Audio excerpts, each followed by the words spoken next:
Governo novo. Ideias novas. Segundo turno é sempre uma disputa entre dois modelos de governo. E as diferenças entre um e outro são bem evidentes. Dilma, todos sabem, é uma presidenta íntegra, que tem tolerância zero com a corrupção. Prova disso é o respeito que ela demonstra pela autonomia dos órgãos que fiscalizam e apuram as irregularidades na administração pública. O país foi surpreendido ontem com gravações dos depoimentos à justiça de dois indivíduos presos pela Polícia Federal no meu governo por envolvimento em atos de corrupção. Todos sabem que tenho tolerância zero com a corrupção.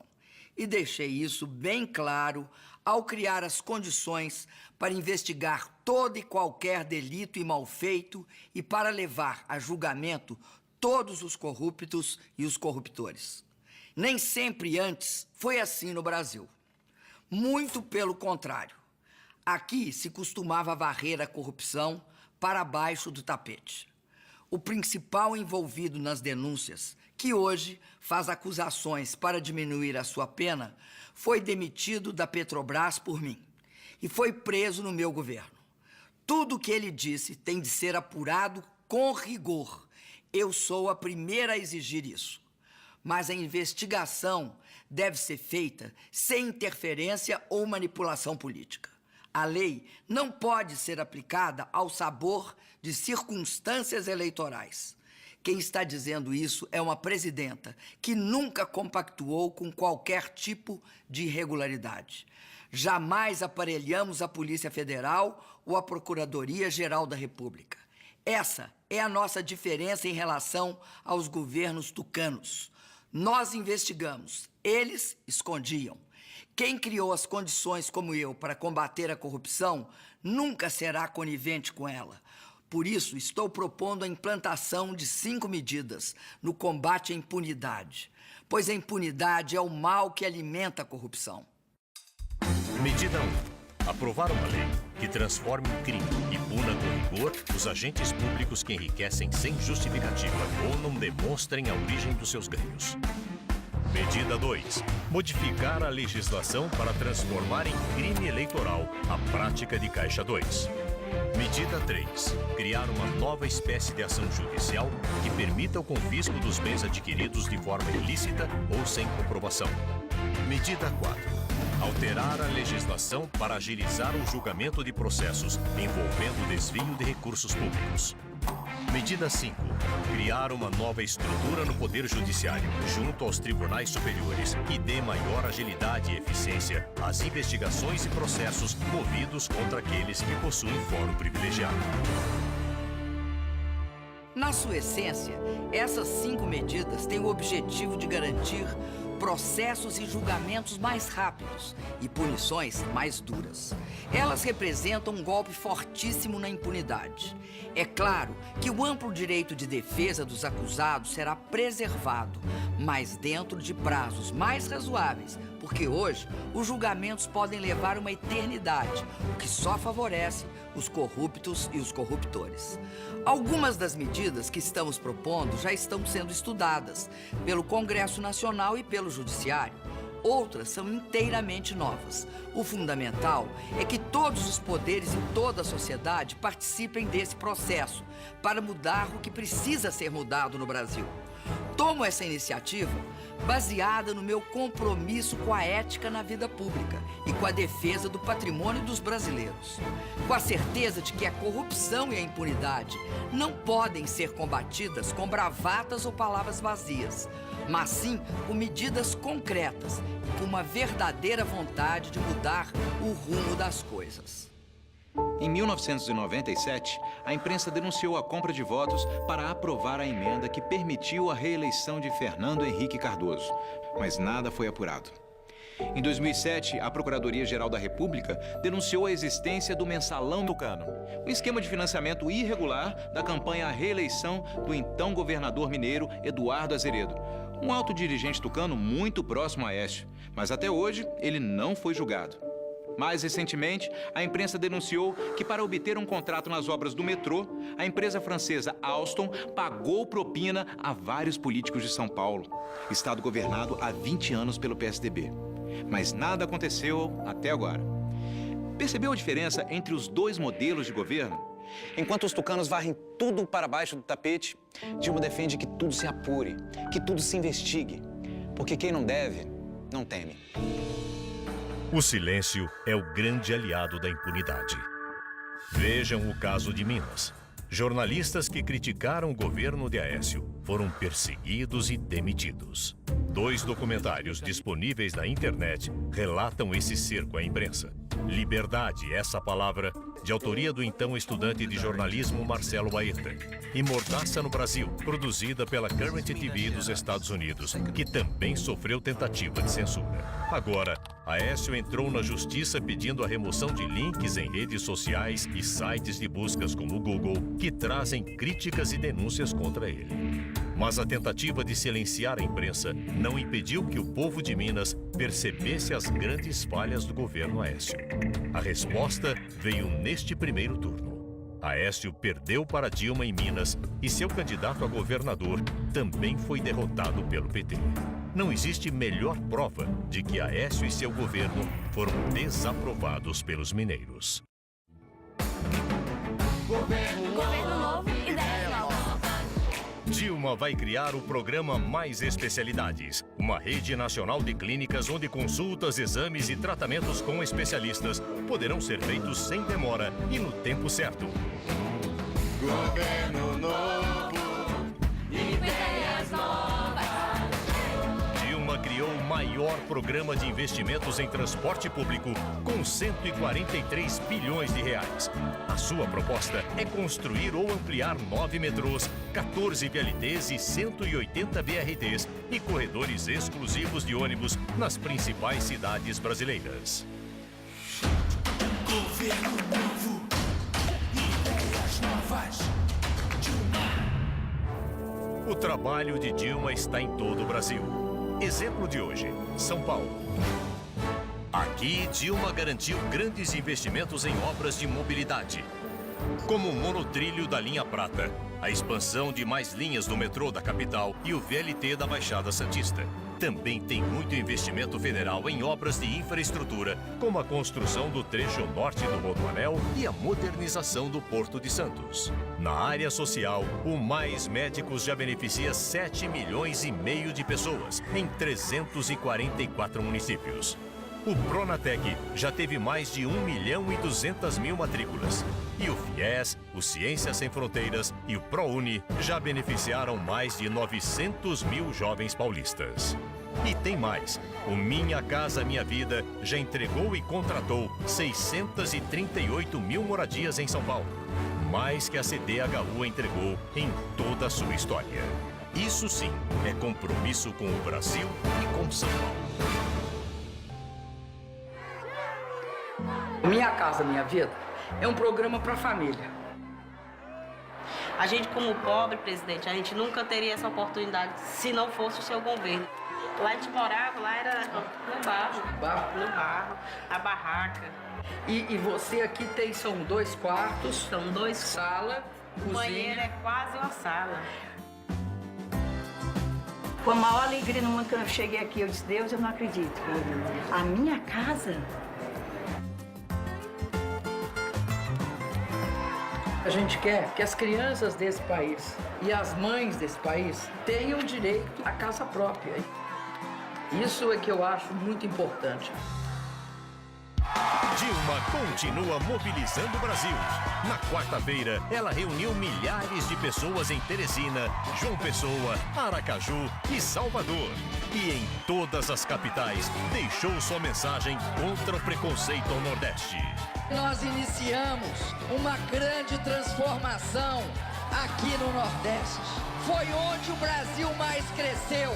Aqueles que dizem que aqui estão as pessoas que não sabem votar, nunca estiveram aqui, nunca conheceram a qualidade desse povo.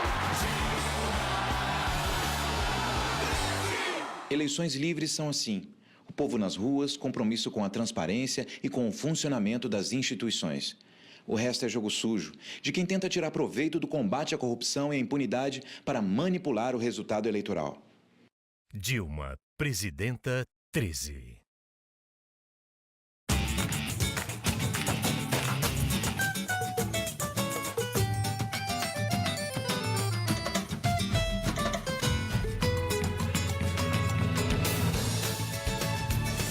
Muda Brasil. Agora é Aécio.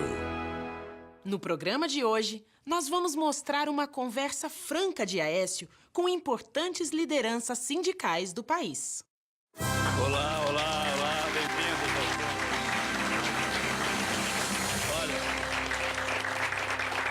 muito obrigado, gente. Aqui estão algumas das mais importantes lideranças sindicais do Brasil, para a gente ter um papo reto, olho no olho, sobre as questões que interessam de verdade a vida de quem trabalha no Brasil ou de quem trabalhou. E eu venho aqui para responder a todas as perguntas de vocês de forma muito clara. E vamos começar.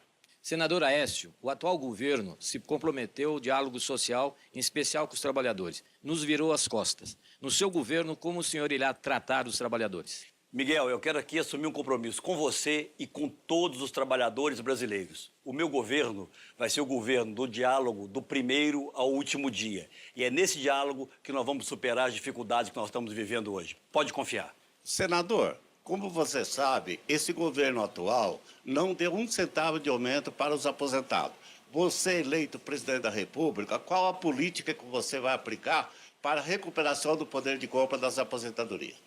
João, você é testemunha que nós temos conversado muito sobre isso. No meu governo, o aposentado vai ser tratado com a dignidade que ele merece. E nós vamos incluir, no cálculo do reajuste, despesas que são típicas dos aposentados, como aumento dos medicamentos, por exemplo. E você, João, é quem vai me ajudar a estabelecer essa nova política de reajuste diferenciado para os aposentados no Brasil. Você já ganhou meu voto e de todos os aposentados do país. Mas vamos te cobrar. Senador Aécio, a atual política de valorização do salário mínimo, que vai acabar o ano que vem, se o senhor eleito, o senhor vai dar continuidade? Cristina, a atual política do salário mínimo foi uma construção no Congresso. Não foi obra desse governo, como eles gostam de falar. E nós, o meu partido, o PSDB, e o Solidariedade, do meu companheiro Paulinho da Força, foram os dois partidos que apresentaram o projeto que vai garantir a política do salário mínimo até o ano de 2019. Mas no meu governo, além da política do salário mínimo, eu vou fazer o Brasil crescer. E aí a valorização vai ser muito maior. Por conhecer o seu trabalho e a sua pessoa, eu acredito no que o senhor está dizendo. Muito obrigado. Presidente Aécio, fator previdenciário. A presidente tem afirmado que acabar com o fator previdenciário é demagogia. O senhor terá o compromisso de buscar uma alternativa e ter esse compromisso diretamente com os trabalhadores? Araújo, em primeiro lugar, eu reconheço que o fator previdenciário tira uma parcela muito expressiva dos ganhos dos aposentados. O que nós vamos fazer é uma ampla discussão com o movimento sindical brasileiro para encontrarmos uma alternativa que substitua o fator previdenciário e não puna de forma tão cruel os aposentados brasileiros. Eu confio e tenho certeza absoluta que o povo há de levá-lo como presidente da República. Presidente, a tabela do imposto de renda, ela não é corrigida pela inflação. Isso traz enormes prejuízos aos trabalhadores. Gostaria de saber qual é a sua proposta para resolver este problema. Chiquinho, no último 1º de maio, eu assumi com o Brasil inteiro o compromisso de reajustar a tabela do imposto de renda pela inflação. E aqui hoje eu vou assumir um segundo compromisso. Nos meus 4 anos de governo, nós vamos corrigir a defasagem. Este é o meu presidente, confio em você. Valeu, amigo. Presidente, esse governo perdeu o controle da inflação, que corrói o salário dos trabalhadores. O que o senhor vai fazer para controlar a inflação? Ramalho, você se lembra, foi o nosso governo lá atrás que acabou com a inflação. E o atual presidente da República acha que não tem inflação no Brasil. Eu pergunto à senhora que está me ouvindo agora, dona de casa, a senhora indo no mercado hoje, compra a mesma coisa que comprava há 6 meses atrás? Claro que não. Por isso, Ramalho, no nosso governo é tolerância zero com a inflação. Presidente, acredito no senhor. Estamos juntos. Presidente Aécio, o governo atual prometeu criar milhares de creches e não cumpriu. Nós, mulheres que temos que trabalhar e não temos aonde colocar os nossos filhos, no seu governo, qual será a sua posição nessa questão? Eunice, esse é um tema muito, mas muito importante. Mais de 40% dos lares brasileiros são chefiados por mulheres. Se não tem creche, como é que a mãe vai trabalhar, como é que a mãe vai estudar? A atual presidente da República prometeu construir 6.000 creches e não construiu. Eu, além de construir essas 6.000 creches em todas as regiões do Brasil, vou aumentar a idade de permanência da criança nas creches. Eu fiz uma conta outro dia. Só esses desvios na Petrobras permitiriam que 450 mil crianças, o seu filho, por exemplo, já estivesse hoje numa creche. Presidente, o governo do PT está conduzindo o país a uma recessão. A indústria anuncia 100 mil cortes, 100 mil desempregos. Como fazer para estancar isso? Como fazer para impedir essa tragédia? Alemão, o nosso governo é o único que tem condições de fazer o Brasil voltar a crescer, porque ele terá credibilidade. Nós vamos fazer com que esses empregos que estão sendo gerados na Ásia, na China em especial, voltem a ser gerados aqui no Brasil, porque nós vamos garantir competitividade para quem produz no Brasil. Esse é o meu primeiro compromisso. Conheci você em Minas, sei que você pode fazer pelo Brasil. Acredito em você, Aécio. Muda Brasil. Agora é Aécio. Aécio Neves é neto de Tancredo Neves. Esteve ao lado de seu avô na luta pela liberdade e a volta da democracia no Brasil. Presidente Tancredo Neves, a juventude não é o futuro deste país. Nós somos a garantia do seu presente. Muda Brasil! Aécio é casado e pai de 3 filhos. Formado em economia, foi deputado federal e presidente da Câmara, onde liderou a aprovação da lei que acabou com a imunidade dos parlamentares para crimes comuns. A partir daí, os políticos passaram a responder por seus atos. Aécio foi 2 vezes governador de Minas Gerais. Numa gestão inovadora e corajosa, cortou o número de secretarias, cortou privilégios e, para dar o exemplo, cortou seu próprio salário pela metade. O Estado voltou a crescer e melhorou a vida das pessoas. Minas tem hoje a melhor educação fundamental do Brasil. E as famílias de Minas têm a melhor saúde do Sudeste. Resultados de um jeito de governar reconhecido internacionalmente. Aécio terminou seu 2º mandato com mais de 92% de aprovação dos mineiros. Em seus 30 anos de vida pública, Aécio acumulou experiência de governo, enfrentou e superou muitos desafios. Aécio está pronto para ser presidente e tem a força política para fazer as mudanças que você quer e o Brasil precisa. A nova pesquisa Datafolha confirma: o Brasil quer a mudança e Aécio é o candidato que mais cresce na preferência dos brasileiros. Confira o resultado do primeiro turno. Dilma, 42%. Aécio, 34%. Agora, numa virada espetacular, Aécio sobe 17 pontos e passa à frente. Veja, Aécio, 51%. Dilma, 49%. A mudança já começou e a mudança é Aécio. Um novo Brasil pra gente, decente, maduro, caminhando diferente, pra frente, seguro. Aécio é um cara leal, é um cara sincero. Uma das maiores qualidades do Aécio é saber montar equipes bastante eficientes. Mais do que ser um gestor, é ser um líder que tem uma equipe capaz de gerir realmente o futuro aí, os próximos passos do nosso país. É aquele cara que fala que vai fazer e faz. Quem conhece o Aécio confia. E eu conheço há 10 anos e confio bastante. Corta o país inteiro. Avisa o povo nas ruas. É quem pode consertar esse país. Aécio é o mais completo líder desta nova geração. Como um bom mineiro, sou testemunha de quanto ele realmente transformou o nosso estado. É um homem que tem DNA, do Tancredo Neves, o avô dele. Levanta, Brasil guerreiro, vem junto que a pátria é sua. A força que o Brasil precisa chamou. Para mudar, para melhorar, para voltar a crescer. Aécio, eu vou. Eu acho que ele tá no caminho certo. Se você pode escolher um caminho bom, por que escolher o caminho errado? O desenvolvimento tem nome, é Aécio Neves! A força que o Brasil precisa chamou. Aécio, eu vou. Muda Brasil. Agora é Aécio. Nessa eleição, para o PT, o inimigo é o Aécio. Para o Aécio, a inimiga é a inflação. Para o PT, o inimigo é o Aécio. Para o Aécio, a inimiga é a incompetência. Para o PT, o inimigo é o Aécio. Para o Aécio, a inimiga é a falta de crescimento. Para o PT, o inimigo é o Aécio. Para o Aécio, a inimiga é a corrupção.